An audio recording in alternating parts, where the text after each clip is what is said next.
Hello everyone, welcome back to the channel. So in today's video, we will deep dive into the technical details of the data modeling.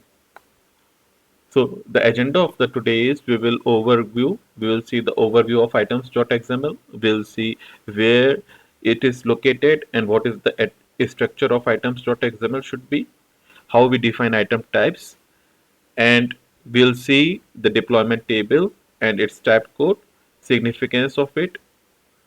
Now, in that item.xml, we define different types of attribute like auto create, generate, and also we define attribute at uh, we also define modifiers at attribute level like read, write, search, optional, etc. So we'll see what are the significance of those attributes.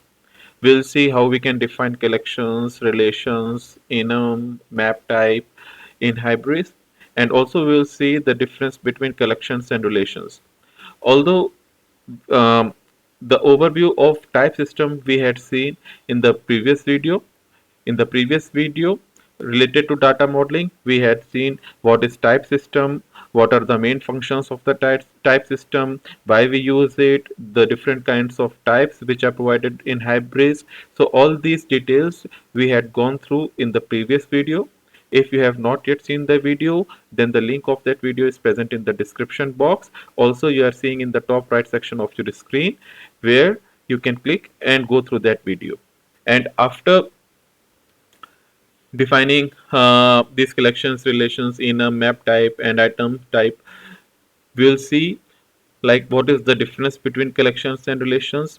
If there is any null value decorator we have to create, then how we can create those.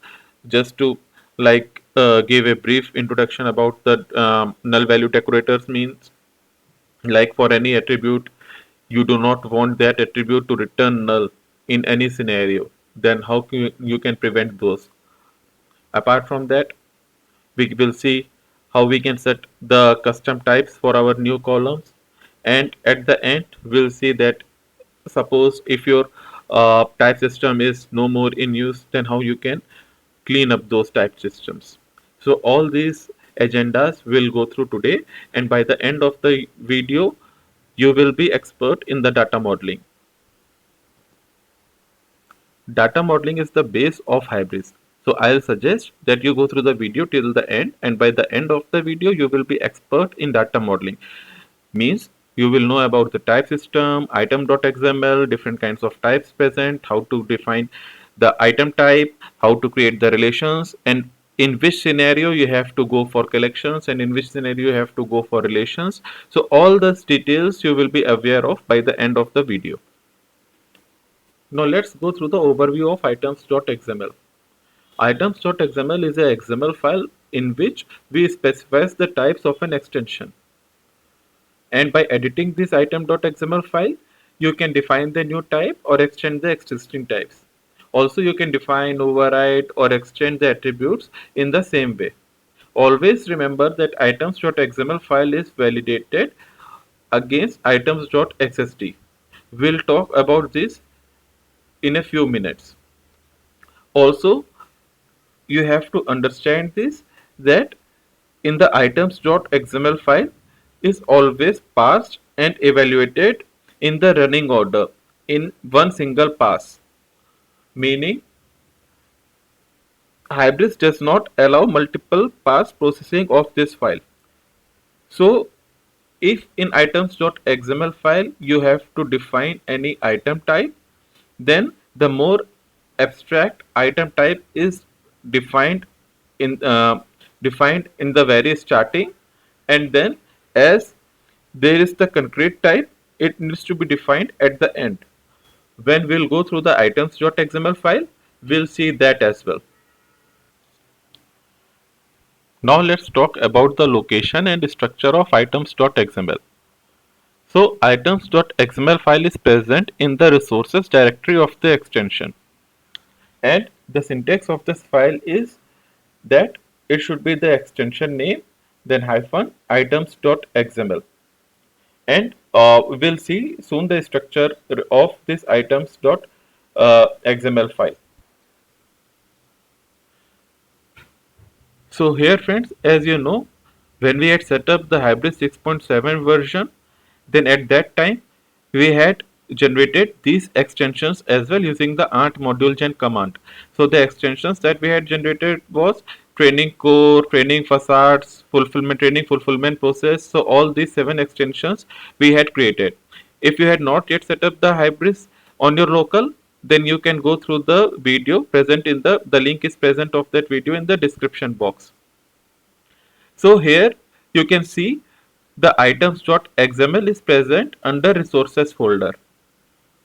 So here is the resource folder of this training core. If you open the resource, then the item.xml is present, and as I have shown you the syntax is the extension name, which is training core hyphen items.xml, and here only items.xst file is present. So always item.xml is validated against items.xst. So if you open this items.xst file, here the sequence is defined. So the sequence in which these types are defined in items.xst, in the same sequence the types should be present in items.xml. Otherwise, it will result in build failure. If the type is not present in items.xml, then it is fine, but you cannot alter the sequence.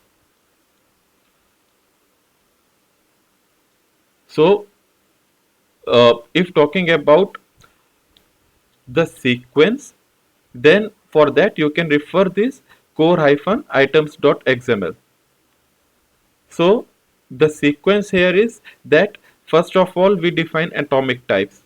Once atomic type is defined, then we can define collection types. After the collection types, we define enum type. Okay, and once enum type is defined, then we define map types, and after map type we define relations, and at the last we define items.xml item types in the item.xml. Okay, so this atomic type, if you are not seeing in any other items.xml, then it is absolutely fine, but you cannot alter the sequence. Like if you define in any items.xml you define collections and they're starting, and after that you define atomic types, then it will result in the build failure. So always remember the structure. One simple way to remember the structure, the sequence of this item.xml is that it is in alphabetical order. First is atomic type, collection types, enum types, map types, and relations. So till relations, it is in alphabetical order, and item types always comes in the last. Now we will see how we can define item types. So in order to define the item types, we have 3 ways. First is we are defining the new item type which is not extending any existing item types. The second is that we are creating an item type which is already existing any item type. Suppose we have a product item type and we are creating a new item type which is my product, and that is my product is extending a product item type which is defined out of the box by Hybris. And the third is that we already have a existing item type, and in that we are adding some new attributes, right? So suppose we have this again we are taking example of this product item type. So we have this product item type and you want to add some new attributes in that product item type itself. So how we can do that?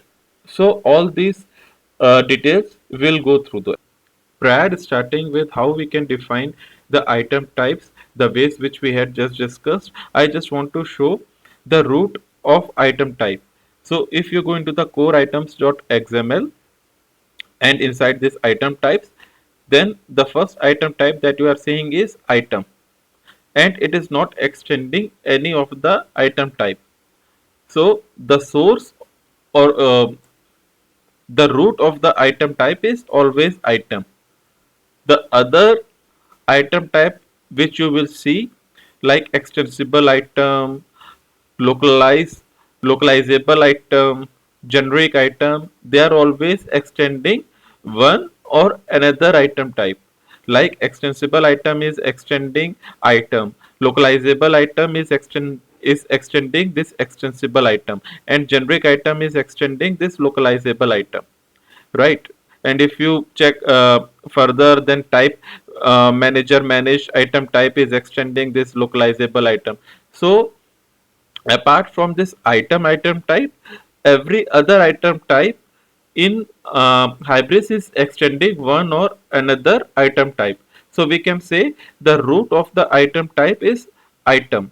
Like we have the object class in Java, similarly this is the item, this is the root. Now we will see how we can create a new item type. New item type which is not extending any existing item type. So for that, what we had done is we went to training core-items.xml because we want this item type to be defined for training core.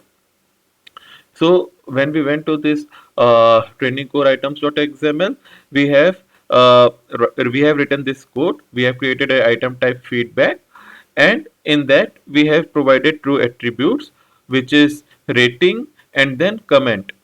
Okay, now let's talk about this item type. So here, what we are seeing, we have created the item type. The name of this item type is feedback. Whatever the name we want to give for the item type, we have to give inside this code. We are seeing these two attributes as well, auto create and generate. So let us talk about the significance of these two attributes. So here auto create is equal to true, means that it hints the Hybris to create a new database entry when we are doing the initialization or update process. So if we set it to false, okay, then in this scenario the build will fail. So whenever we are defining the item type, so for the first definition of the item type, this value should always be true. Now we are seeing generate is, we have also defined generate is equal to true as well.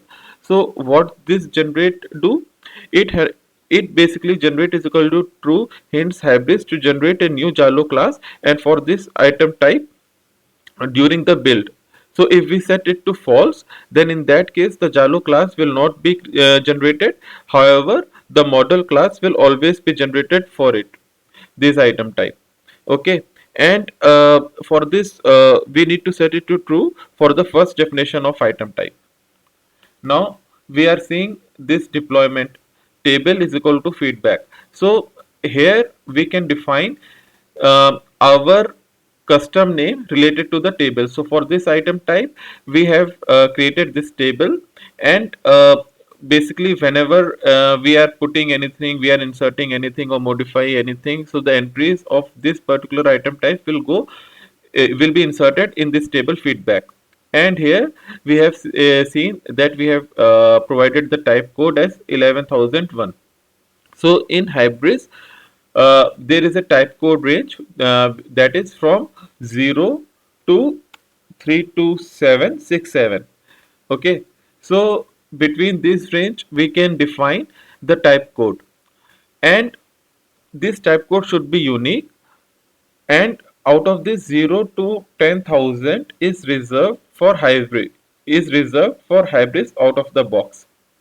And if we want to create a new type code, so for that we have to give the number which is beyond 10,000. So we can give 10,000, from 10,001 to 32767, any number we can give, and this number should always be unique. Why this should be unique? This number should always be unique because this is used when we are generating the pk. So when Hybris out of the box is generating the pk, and we know that pk is the unique identifier in Hybris, so whenever this pk is getting generated, so it is using this type code. Okay, so this is the significance of this deployment and type code. Now if we don't specify deployment for any of our item type, then in this scenario what will happen, Like if we have created here a new item type, right? So in this scenario the build will fail, and it is mandatory to define the deployment table if we are creating a new item type. We will also see a scenario where we don't need to specify where there is no need to specify the deployment table. So when we are talking about creating the item type where we are extending any new item type, so in that scenario we will see that we don't need to specify the deployment table, and we will see the reason behind it. Okay, now coming back to the attributes. So we have defined the two attributes. So the name of the attribute we define inside this qualifier, and we have defined the type of this attribute. So this is of type integer, and we have created a qualifier comment, and it is of type string. Now we are seeing the modifiers, right? So we are seeing it is read, write, search, optional. So let's see the significance of it. Read is equal to true means the getter of this attribute will get created whenever we are doing the build, and write is equal to true means that the setter of this value will of this attribute will get created whenever we are doing the build. So the default value of this read and write is always true, even if we don't specify read is equal to true, write is equal to in here. By default it will be taken as true only. You can also see this the description when you will hover here, then you will get to know about the significance of this attribute. Similarly, search is equal to true means that whenever you want to search this attribute using flexible search, at that time you will be able to search this attribute. If it is false, then you will not be able to search this attribute using flexible search. Optional is equal to true means that it tells whether this attribute is optional or not. So optional is default true means it is by default optional. If we set it is false, then this attribute will be mandatory, and user has to input the value related to this attribute. Now there are some other modifiers as well. So as you can see, one is like don't optimize, encrypted, initial, part of, private, removable, unique. So these are also the modifiers. So if you go through all of these, then you will come to know like what is these modifiers, where we will use these modifiers. Like encrypted is equal to true, it is telling that that attribute will be stored in an encrypted way. So if we make it to true, then you will be see in back office or by using by flexi search query, you can see that the value of this particular attribute will be stored in an encrypted way in database. Okay, similarly, like private, if private is equal to true, then it tells that the visibility modifier of this attribute will be protected. Similarly, we have part of, so I'll tell further in this video where we use this part of and what is the significance of this part of modifier means. So if we define unique, then this should attribute uh, the value of this attribute should always be unique. So these are the modifiers. Okay, now talking about this persistence type property. So persistence type property means that this attribute, the value of this attribute can be saved in database, and there are two types of this persistence type. We are seeing this property, the other one is dynamic. So in that scenario, the value is not persisted in database, but it is calculated in the runtime depending upon some other values. So I'll create a separate video related to this dynamic attribute, how we can create and how we can calculate the value and display that value dynamically. So I'll create a separate video related to it. Now after doing the build, we can see the classes that gets created for this item type. So we can see that there is this Jalo class and then there is this model class that gets generated. Okay, let's see about the model class. So if you open the model class, then you can see that we have defined the two attributes, rating and comment. So these attributes gets created, and so as we have defined the read and write properties and all those, so that is why the getter and setter are also created respective to this uh, feedback item type.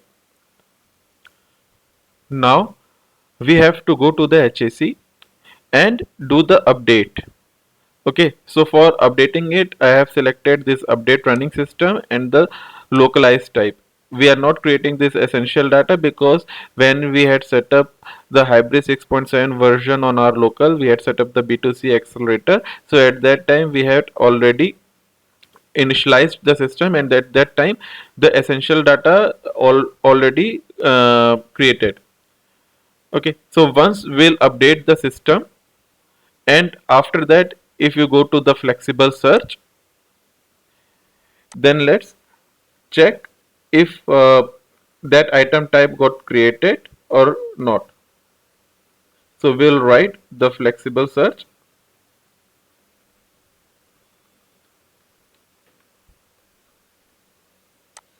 and execute it. So in the search result, we can see that this rating and this comment columns got created. Okay, so whatever in the item type we have created, so that we can see using the flexible search, or even if you go to the back office, then also you can see that this item type got created. Now we will see how we can define the item type by extending the existing item type. Okay, so here we are creating this item type apparel style variant product, which is extending variant product. Now the thing that we should note here is that we have not defined any deployment table in here. Okay, so we let's see where this variant product is defined. So if you go to this catalog items.xml, so here you can see this variant product is defined and it is already extending this product item type, and here also we have not defined any deployment table. Now we have to see where this product item type is defined. So if you go to this core items.xml, and here you will see that this product item type is defined, and here we have provided the deployment table as product. Okay, so in this scenario where we are extending any existing item type and the super type has already a deployment table, then in that scenario we there is no need to mention. We can always define the deployment table, but it is not recommended it is not recommended by SAP, because then in that scenario what will happen, that for this apparel style variant product, whatever we are inserting, it will go in that new table instead of the product table. And when we have to fetch the data, then internally Hybris has to do some joins in order to fetch the data. And you all know, right, whenever there will be more joins in the table, then there will be impact in the performance. So that is why it is not recommended. If there is a deployment table defined for in the super type, then it is not recommended to define the deployment table in the subtype, unless and until you are directly extending the generic item. So if you go to this core item and you are seeing, right, like product is extending the generic item. So generic item, as we have discussed, as have already seen previously in this video, that this generic item is one way or another, directly or indirectly, is extended by other item types. So if the product is not this product item type is not defining the deployment table, then in that scenario what will happen, everything will get saved in this generic item type, and this will be a bigger impact in the performance. So if you are extending this generic item type directly, then in that scenario you have to define the deployment table. Now let's see the attributes that we have defined. Okay, so we have defined this one style which is of type string, and here localized means that it will be stored in multiple languages. So it can be stored in English, French, Dutch, and multiple languages. This style can be stored. The other qualifier that we have introduced in here is of swatch colors. So its type is swatch color set. Okay, so in the previous video where we had discussed about the type systems, so I have told you about the different kind of type present in hybrids. So this is of type collection. So here if you go in the collection type, then you can see that this code is used in there, and this element type is of type swatch color enum.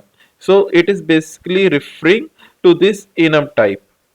Okay, so here also you can see that this enum type is dynamic, because here this dynamic is equal to true. So enum types we can define in two ways. One is normal enum type, like this one, where dynamic is not equal to true. So in that case what will happen, whatever value you have defined in here, so that values only be used if you define any other color. If the you have defined enum type as non-dynamic, and you won't be able to select any color apart from the one defined. But if you have created this dynamic is equal to true dynamic enum, then apart from the colors that you have mentioned in here, you can select any other color as well. Okay, so here you have seen that uh, how we can define the collection. Okay, so this collection type here we are defining, so it is of type set. So and if you want to define as list, then you can give the type is equal to list.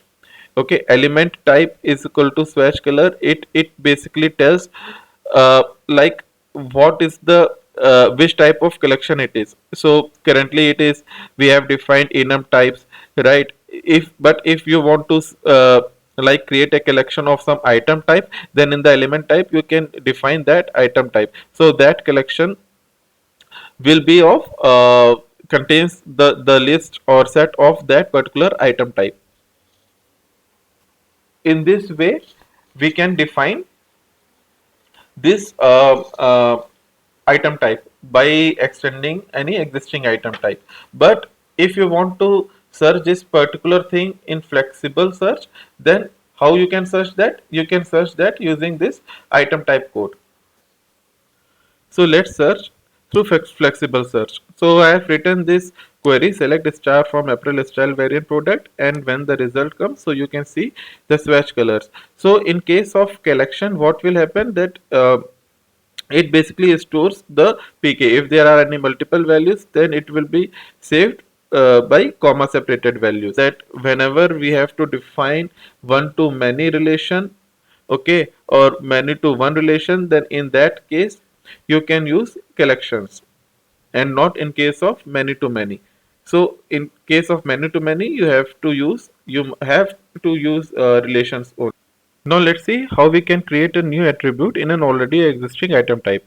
So here we know that the product item type is created out of the box only, right? So if we want to add a new attribute, say brand name, then this is the way using which we can create the existing we can add a new attribute in an already existing item type. So thing to note here is that for the already existing item type, we don't have to define auto create as true, because the table is already created in the database related to it. So we don't have to create this auto create as true. And also as the Java class is created, so we don't have to write generate is equal to false, but model class will always be generated. So once you will do the create the build, then after that in the product model you can go and see that this brand name is created. So let's go to the product model, and here you can see that the brand name is created, right? And what is the location of this model class? It is inside the platform directory, bootstrap, and gen src folder. Now if you go to the HAC and search for this query, select star from product, and then in the result you can see that the brand name attribute is created. Now there can be scenarios where you want some particular attribute that the value of those attributes should never be null or empty, right? So if you are creating any attribute and if the data is getting inserted and if someone has not passed any value for that attribute, then by default that value will be saved as a null, right? But if there are scenarios wherein you don't want the value to be null, you want some default values to be present always. So in that scenario, what Hybris provide is a null decorator option. So we have this null decorator. Okay, so using this we can define the default value. So if whenever if a user hasn't passed anything, or if the value is computed in Hybris and if there is not any value present, so instead of saving the null value getting saved, whatever value we are defining in here, that value will be saved. So for instance, we have this attribute qualifier duplicate in address item type.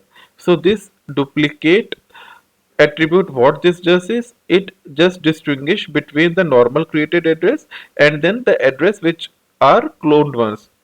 So which basically gets created if you call the abstract order dot set address.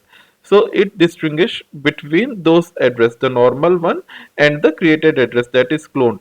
So it is of type boolean. So we want that whenever this the data is inserted in this address, so corresponding to that, this value should never be null or empty, and instead the value should always be false, right? So let's go to the address item type and see what is the default value present for this duplicate attribute.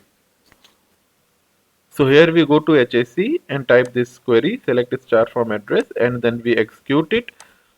In the search result, search for the value duplicate, and here we can see that the value is 0.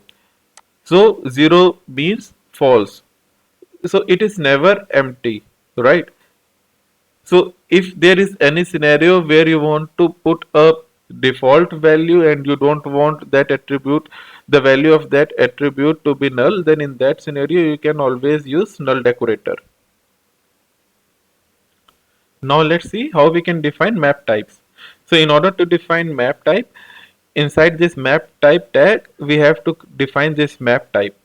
Okay, so the code is this external map, argument means the key, and return type means the value. So like in Java, we have map where we put key value pair.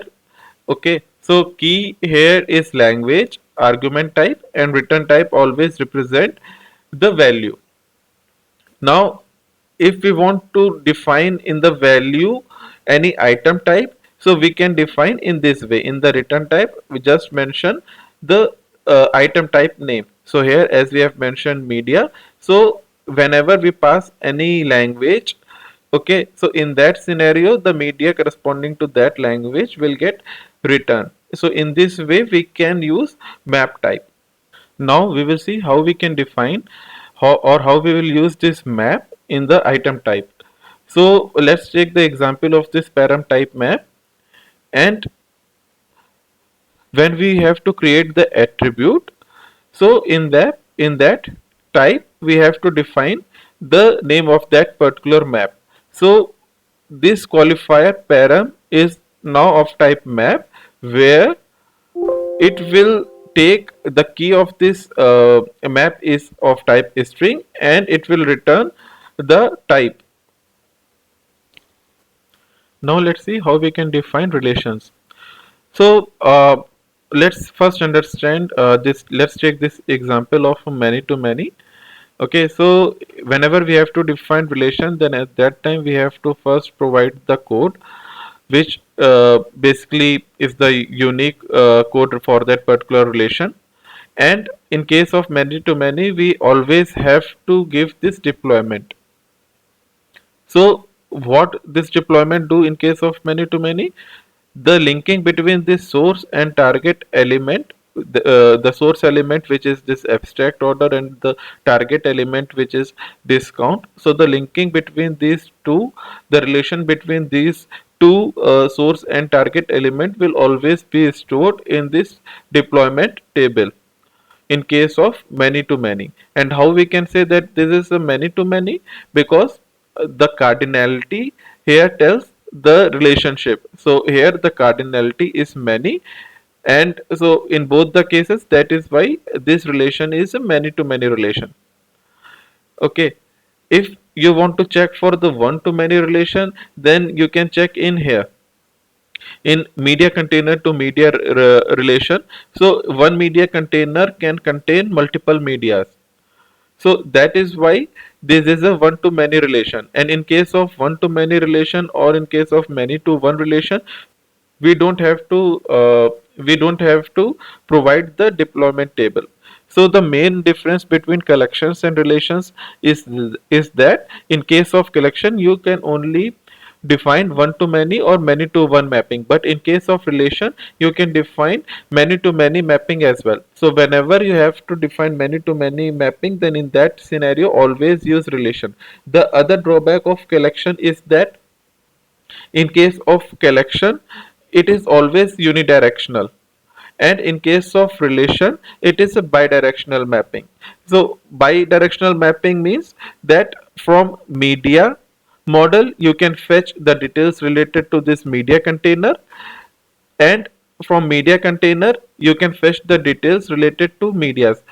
So if in case you want to know the medias that are associated with this particular media container, that you can fetch from the media container all the details. And if you want to know that this particular media is associated to which particular media container, then that also you can fetch. So it is a bidirectional mapping. But in case of collections, this is not a scenario.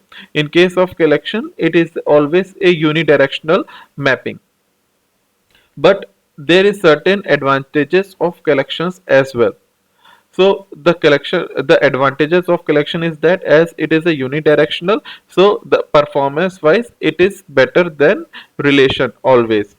The other thing that we have to keep in mind is that if you are aware of during your, if you're designing any system and you are aware of that in case the values, the collection will grow further, so in that case always use relation, because in the database we have a certain limit up to which we can store the value, right? Apart from that, the it will get truncated.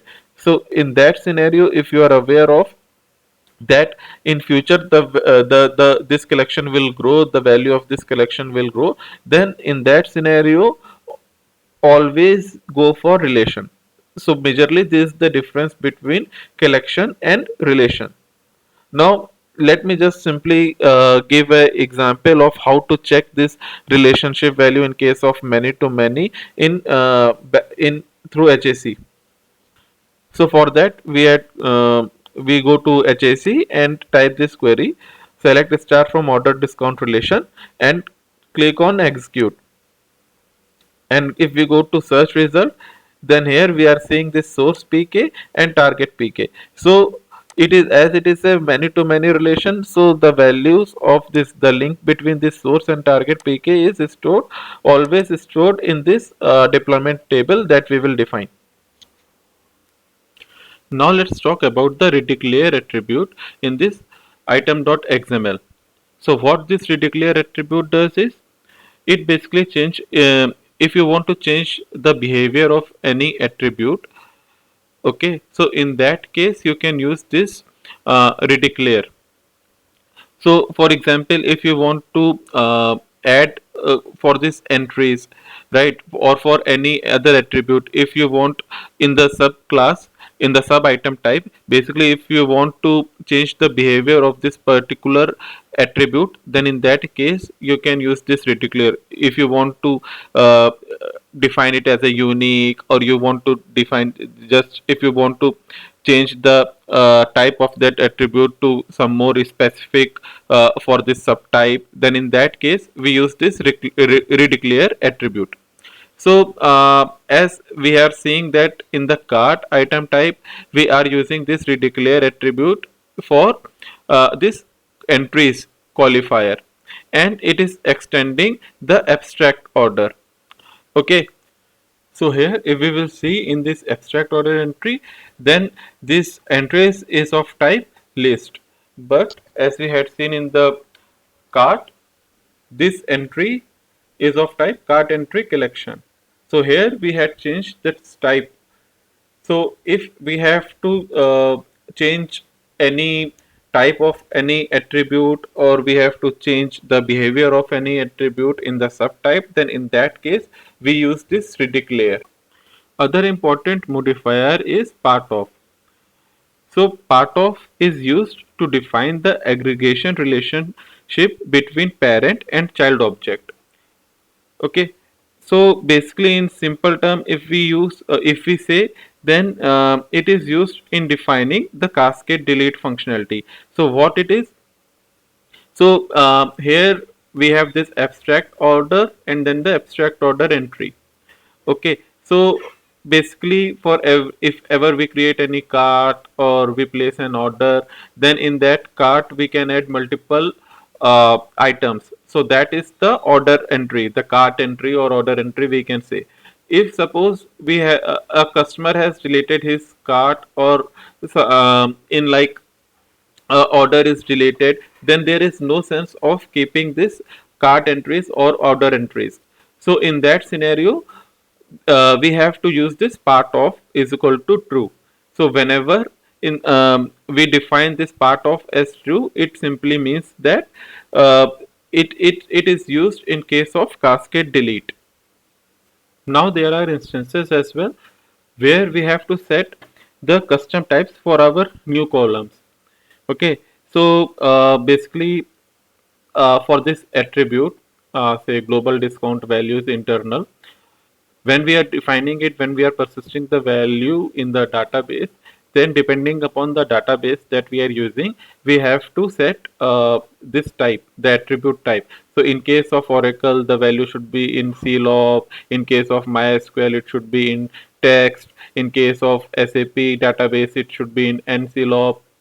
In case of SQL Server database, the value should be saved in text.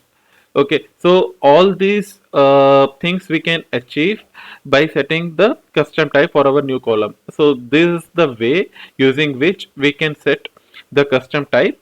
So basically what it does is it basically runs the alter statement on the respective database column. So during the update process, so whenever we define this attribute in the item type, and after the build, whenever we are updating the system, at that time whatever database we are using, so depending upon that, the column type which we have defined, the value that we have defined, the value gets created. So till now in this video we had seen that how we can create the new item type, how we can create the collections, relations, difference between those, how we can create enum, what is the dynamic enum, how we can create the map type, how we can associate the collection, relation, enum and map type to any item type attribute. We had seen all these. Apart from that, we had seen the modifiers, what is the role of, what is the significance of the modifiers, what is the significance of read, write, search, optional, part of, and redeclare attribute.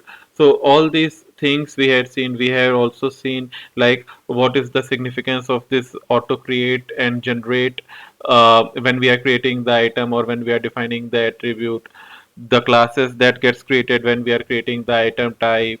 So all these things basically we had seen. Now what about if you have to delete any or you have to remove any type system from this items.xml? Okay, but how you can do the cleanup process? So basically, in order to clean up the type system, the update process that we do, means when we go to HAC and go to update and select the update. So that update process basically create or modify the attributes, right, that we have defined in the items.xml, but the update process does not remove data from the database. So there will be a situation where you have removed any type system from the items.xml, but that still persists in the database as that has not been removed during the update process. So it will lead, those data, those type systems will remain as orphaned. So if we have to clean up those type system, then how we can do that? So we'll see this. For this, we have to go to the HAC and then click on the maintenance, and from maintenance we have to go to this cleanup. Once we'll go to this cleanup, we have this option type system, orphan media files, drop type systems. So here in the type system tab, we are seeing two options. First is delete instance with related media. The other one is delete related deployment. So here I have created this test one item type, okay, in the training core, and after that I have removed this test one from the item.xml, and here it is mentioning the extension where it is present. It was created in the starting. So now as this has been removed, but it is persisting, so it is saying that this is the orphan compose type which is present in the training core, and if we click on this clear all orphan type, then in that scenario this will get deleted, as this is not present in the in any item.xml. This type system is not present, so we can go for this clear all orphan type. So friends, that is all from the today's video. So after watching the full video, now you are aware of the what is items.xml, where it is located, what is the location of items.xml, and what is the structure, how it is defined, why we have to maintain the structure of items.xml, how we can create the new item type. We have seen the different ways using which we can create the new item type, what is the significance of deployment table and type code. Also, we have seen the different modifiers that are present in attribute level and item level and their significance, how we can create the collections, relations, enum, map type, and how we can associate those to the item type that we had seen, the difference between collection and relations, when to use which of the type we had discussed in this. Apart from that, we had discussed on this null value decorator part, and we had seen like if we have to create a custom type for our new columns, then how we can set that. And at the end of the video, we had seen like if there is any orphan type present in the system in the database, then how we can clean up those. If you have not seen the previous video, then please do watch that as well, because it is that video was the starting point of this data modeling concept, where we had discussed about the type systems and the different kinds of type systems present in the Hybris. And in this video we had seen the overall items.xml related part. So hope guys you have liked the video, enjoyed it. In the description box of this video you will be able to see the videos, the link of the videos that I have published till now.